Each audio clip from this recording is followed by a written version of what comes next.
Julius Prediction. Bonjour les amis, j'espère que vous allez tous très bien. NITCHE, Nietzsche le catalan sur votre écran les gars. Bienvenue dans mon débrief à froid, mon débrief calme, mon débrief avec une petite analyse tactique du match Barça versus Séville. Oui, le Barça l'emporte 3-0. Et voilà, là maintenant c'est les 8 points qui sont consolidés, c'est les 8 points, on est à 8 points du Real Madrid. Et voilà, c'est certain, il n'y a plus une affaire de ouais, le Real a un match en retard, non. C'est les 8 points maintenant. Voilà, ça fait plaisir de voir le Barça enfin devenir un ogre dans la Liga. Ça fait plaisir de voir le Barça redevenir compétitif, redevenir méchant en fait. C'est-à-dire que là, le Real fait un faux pas et puis on rigole pas, on tape dur. Et tu sens que dans le match là, la façon dont les gars ont entamé ce match-là, tu sens que les mecs savaient ce qu'ils étaient venus chercher. Ils n'étaient pas venus là pour figurer, ils étaient venus pour remporter la victoire. Un point, c'est tout. Et ce qui me plaît, c'est qu'on l'a fait avec la manière. Alors, en première mi-temps, il y a eu quand même des difficultés. Il y a eu quand même de la difficulté. Et je pense que cette difficulté-là ne vient pas vraiment du Barça. C'est une difficulté que Sevilla et Sampaoli ont apporté. Voilà, ils sont venus, ils ont garé le bus. Ils ont garé même 3 ou 4 bus. Ils ont mis 5 bus derrière. Voilà, 5 mecs derrière. Rideau de 5, rideau de 4. Et puis un attaquant qui coulisse tout seul. Voilà, le gars, il était essoré à force de courir dans tous les sens. Moi, j'étais lui-même, j'allais même plus courir. Parce que ça sert à quoi? De courir tout seul comme ça, derrière comment t'appelles, les De Jong, les Koundé, les Christensen. Ça sert à quoi? Si vous ne venez pas avec moi, je ne cours pas aussi. Je ne cours pas. Non, mais franchement, ils ont garé un bus et puis c'était compliqué pour nous concrètement d'aller trouver de l'espace derrière. Mais c'est là aussi qu'on a vu une qualité que le Barça a, une qualité que le Barça a maintenant qu'on n'avait pas, c'est la qualité de jouer sur les centres. Bon, j'avoue qu'avec Luuk de Jong, on avait ça. Hein? Merci Koeman. Avec Luuk de Jong, on avait ça. On balançait que des centres. On avait fait un match avec 35 centres, un truc comme ça. Franchement, tellement de centres que tu as l'impression que ce sont des centres de formation. Ce Barça-là est capable... Waouh. Ce Barça-là est capable de faire des centres, est capable de poser le ballon, est capable de jouer dans le demi-espace de chaque côté, est capable de jouer dans l'axe. Et voilà, on est tombé sur un bloc bas qui refusait de monter, mais on a quand même réussi à être dangereux. Notamment avec un ballon qui a été recyclé, c'est-à-dire qu'il y avait un corner. Araujo récupère le ballon, on donne à Frenkie de Jong. De Jong donne le ballon à Ter Stegen. Et Ter Stegen renvoie le ballon à Frenkie de Jong. Donc c'est ça la première image que je vais mettre là à l'écran. Et on voit que Frenkie de Jong qui voit l'appel de Gavi et puis qui réussit à plomber le ballon dans le dos de la défense pour que Gavi récupère ce ballon. Et franchement, j'ai été épaté de voir Gavi réussir à sauter. Hein. Gavi même, il marque le but de la tête. Gavi, petit là, il est dangereux. Hein. Donc franchement, j'aime bien voir les petits là se projeter, les petits là commencer à marquer. Ils marquent, ils sont devenus dangereux. C'est plus juste des gamins de la masse. En fait, il y a quelque chose d'autre qui est en train de s'installer chez ces gamins là. Gavi et puis Pedri. Il y a quelque chose d'autre qui est en train de s'installer. Ils ont commencé à devenir tueurs. Bon, je pense que Pedri, il doit encore travailler sur sa finition. Il est intelligent, il réfléchit beaucoup. Je pense que c'est ça même le problème parce qu'il réfléchit tellement que, voilà, au lieu de tirer, il va venir faire les crochets, des trucs comme ça. Il veut rendre le but tellement beau.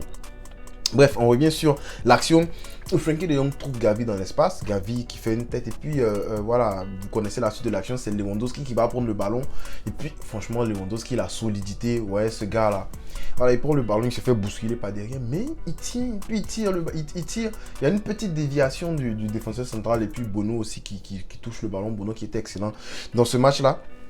Et franchement, ça montre une palette de la façon dont on a abordé ce match-là. On a abordé ce match avec en fait, vu qu'il n'y avait pas assez d'espace, il fallait envoyer des longs ballons, il fallait aussi centrer, mais il fallait aussi trouver des gars dans l'intervalle, des courses que nos intérieurs arrivaient à très bien faire. Sur la deuxième image, les gars, je vous montre un peu le bus de Séville, le bus que Séville a placé, comme je le disais, avec 5 défenseurs, avec des pistons, défenseur central gauche, défenseur central droit, et puis défenseur central. Et puis tu vois les 4 là, les 4 milieux, bon, Rakitic qui est un peu avancé sur l'image là. Mais voilà, c'était pour vous montrer un peu le giga bus qui sont venus parquer au Camp Nou. Mais thanks God, voilà, on a démarré le bus et puis on a balancé ça ailleurs. Alors, premier point important de ce match, les gars, c'est que Rafinha a raté quand même sa première mi-temps. C'est vrai que Rafinha, il finit le match voilà, avec une très belle passe. On se rappelle même de la très belle passe qu'il avait faite contre le Betis Séville. La passe impossible entre les jambes du défenseur. Là, c'était le défenseur, mais c'était Carvalho. Bref. Vous vous rappelez de quoi je parle? Et on sait que Rafinha, il a cette qualité de passe là. C'est ce qui le différencie vraiment des autres ailiers. C'est pour ça que j'ai dit, c'est bien d'avoir deux ailiers différents dans une équipe. T'as pas avoir un ailier qui est très bon dans la profondeur, qui percute et tout. Et puis les deux ailiers sont pareils. Non, Rafinha au moins, il percute de temps en temps. Bon, dans ce match, on a vu un très bon 1v1 en deuxième mi-temps. Et ce 1v1 là, franchement, moi je ne savais même pas ce qu'il allait faire. Il a arrêté. Moi, s'il avait raté ce 1v1 là, je pense que Xavi allait le sortir. Parce qu'il a arrêté. Donne le ballon, non, il est là, il veut prendre son temps et tout et tout. C'est tellement rare de voir un joueur au Barça prendre plus de 5 secondes avec le ballon. C'est très rare. Les ailiers peuvent faire ça, mais avec Rafinha, avec nos ailiers même là, quand ils ont le ballon, ils essaient une fois, ça passe pas, puis ils redonnent derrière. Mais j'avais peur à la place de Rafinha, ce qu'il allait tenter. Mais il réussit à effacer son vis-à--vis.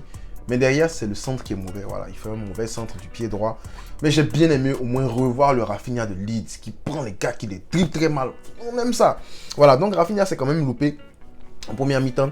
Et on peut le voir sur cette image-là où il y a un 4 contre 3. Bon, je dis 3 parce qu'il y a 3 joueurs de Sevilla qui sont de l'autre côté du ballon. Mais il y a un défenseur qui est venu, donc ça fait un 4 contre 4. Mais c'était une opportunité de marquer un but.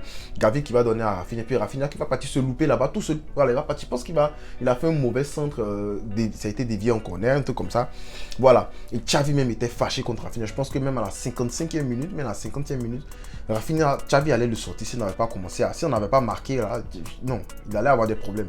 Donc certes, Rafinha s'est loupé dans cette première mi-temps là, mais je pense qu'il a bien terminé le match avec un but, une passe D. Et puis voilà, tu sens l'envie dans la célébration, tu sens que le mec il attendait ce but là et ça couronne un peu sa deuxième mi-temps hein, parce qu'il a fait une très bonne deuxième mi-temps, il est récompensé. J'espère que voilà, on a besoin qu'il soit motivé parce que là Dembélé est pas là. Il faut que tout le monde soit motivé, ça fait un bien fou de voir notre ailier pur, hein, Rafinha, être motivé dans ce match-là.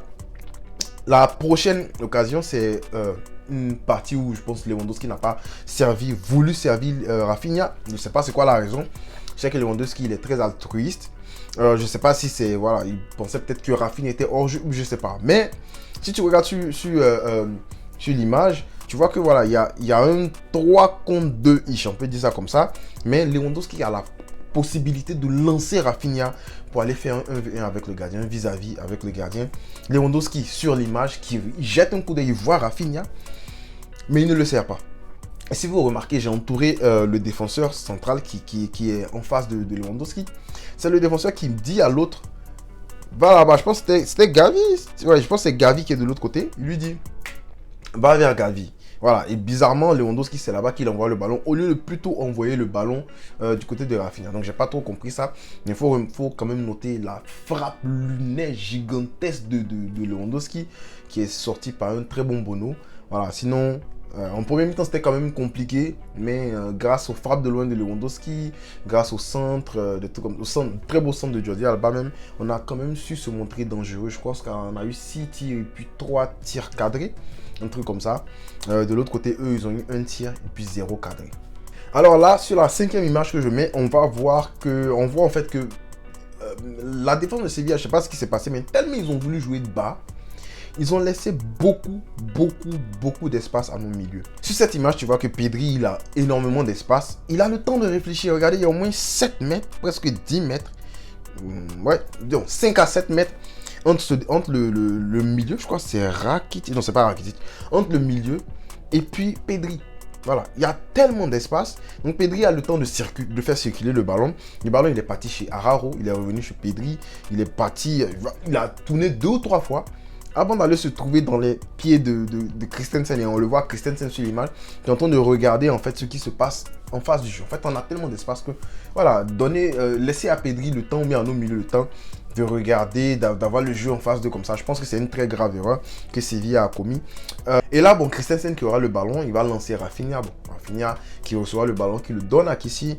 Et puis, s'ensuit une très belle passe. Hein, la passe D de Kessie, une très belle passe. Et si vous remarquez, Jordi Alba, j'ai entouré cette partie-là parce que moi-même, j'ai regardé ça plusieurs fois. Jordi Alba ne s'attend pas à cette passe-là.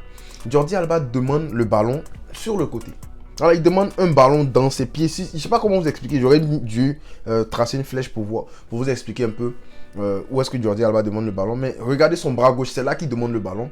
Mais Kessié voit l'appel, il se dit non, je peux faire mieux. Je peux faire beaucoup plus.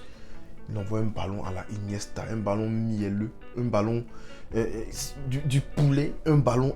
Non, c'est beau quoi, c'est beau. Non mais on l'a dit, je suis fatigué de le dire, le mec ici là, c'est parce qu'il n'a pas assez de temps de jeu. Le petit connaît le ballon, le petit connaît le foot. Voilà, il place le ballon, Jordi Alba qui marque. Et puis voilà, là, le match devient un autre match. Pourquoi? Ben parce que le bus est sorti. Voilà, ils ont enlevé le bus, ils se sont dit, on va commencer à monter. Voilà, et Ocampo s'y vient avec un petit bout de papier façon. Je pense que c'est ce qui est écrit sur le petit bout de papier. Sinon, voilà, ça m'étonne de voir cette giga montée là de cette équipe là qui se dit, bon, ça n'a pas marché derrière, on va essayer de les presser. Oh, et là, c'était la grosse erreur parce que le Barça a exploité beaucoup d'espace dans le dos de la défense. On a beaucoup d'espace et on le voit sur cette occasion-là où Rafinha marque, par exemple. Encore, une très belle qualité de passe de Frenkie de Jong qui a fait un excellent match. Non, le petit, là, il est trop fort. En 6, là, il a été bon parce qu'il est passé en 6. Kessie était un peu sur le côté. Il était libre de faire ce qu'il voulait. Voilà, parce qu'à chaque fois qu'il monte, il sait qu'il y a Kessie qui est là. Franchement, le milieu du Barça là, non, ça mérite une vidéo. Ça mérite une vidéo, les gars. Dites-moi en commentaire si vous voulez que je fasse une vidéo pour parler un peu de la façon dont Xavi utilise ces milieux-là, y compris Rafinha. Parce que j'ai une idée en tête là, il faut qu'on parle de ça. Dites-moi en commentaire si c'est quelque chose qui vous tente. Donc voilà, Frenkie de Jong qui trouve Jordi Alba et Jordi Alba qui va redresser un très beau centre pour Rafinha. Rafinha qui va venir. Et puis voilà, un beau petit tapin de la part de Rafinha. Mais l'enchaînement, il était beau. Hein, parce que voilà, le ballon, il n'a même pas touché par terre. Hein, lorsque le ballon arrive dans les pieds de Rafinha. Et puis voilà, une très belle finition. Franchement, chapeau à Xavi par rapport à ce match. Il nous a sorti un très bon match. Et il a été très pragmatique. Il a failli sortir Rafinha très vite parce que ça n'allait pas. Xavi voulait absolument les 3 points. On n'est pas venu se dire non, un point même ça va. Non, Xavi voulait les 3 points. C'est ce qui me plaît. C'est cette mentalité-là qui me plaît. Mais parlant de mentalité, je veux aussi souligner la très belle attitude de Jordi Alba. Ça, c'est le deuxième point. La très très belle attitude de Jordi Alba, couplée à son très beau match, hein, parce qu'il rend une copie parfaite. Il fait un but, une passe D, mais surtout 3 passes clés. Voilà, 3 passes clés. Chapeau à Jordi Alba qui est sur le banc. Voilà, il a perdu sa place de titulaire, il est dans la rotation maintenant. Mais il a dit lui-même qu'à chaque fois qu'il est là, même quand il ne joue pas, il motive ses coéquipiers. Et franchement, s'il peut donner des petits conseils à notre petit Baldé, voilà, pour que ce centre soit mielleux, comme le centre que Jordi Alba nous a donné là, face à, comment ça s'appelle là, à Rafinha. Franchement, on sera content. Voilà, donc superbe attitude de Jordi Alba. Pour moi, c'est l'homme du match, il n'y a rien à dire. Et troisième point clé, les gars, c'est que je commence à être enrhumé. Hein. Non, c'est pas ça le troisième point clé. Le troisième point clé, les gars, c'est que le Barça fait encore une clean sheet. Voilà, et ça, bon, ce clean sheet, il est un peu aidé par Sevilla parce qu'ils n'ont pas voulu attaquer jusqu'à ce qu'ils soient pris au piège, pris dans un piège de rat, piège d'agouti. C'est là qu'ils ont essayé de sortir attaquer. Donc voilà, un troisième clean sheet dans la poche. Ter Stegen, Barça, meilleure défense de la Liga, quoi. 7 buts encaissés, meilleure attaque aussi de la Liga et tout le mérite revient à Xavi. Hein. Et puis aussi aux joueurs qui défendent tous ensemble. Voilà, c'est ça. C'est pas que la défense est trop bonne. Ils sont bons, il n'y a rien à dire. Au pied, techniquement, ils sont très bons. Mais voilà, petit Baldé même, il entre. Et puis voilà. Lui, il a 10 minutes. Mais il a autant de dribbles que Rafinha. Autant de dribbles réussis que Rafinha. Qui a joué tout le match. Bon, 84 minutes. Non, mais Baldé, tu as la fièvre. C'est quoi ça? Voilà, non, mais cette défense du Barça est excellente. Je pense qu'il faut faire une vidéo aussi là-dessus. Donc voilà, je suis trop content. Dites-moi ce que vous avez pensé de cette vidéo-là. De ce match-là, de mon analyse. Je serai content de lire vos commentaires. Et puis, pourquoi pas d'y répondre, bien sûr. On ne cessera jamais de le dire, les gars. Visca El Barça.